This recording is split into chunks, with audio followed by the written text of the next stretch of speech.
আসসালামু আলাইকুম। আমি মোহাম্মদ শরীফ সাইকেল ওয়াল থেকে। আর আমরা আজকে একটা উইসকো 4X বিল্ড করলাম, সেটা হলো অরেঞ্জ কালার।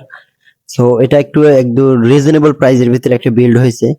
যাদের বাজেট কম তারা এভাবে বিল্ড করতে পারেন, বা বাজেট অনুমানে। আর সো কথা বাড়াবো না, চলেন বিলটা দেখে আসা যাক।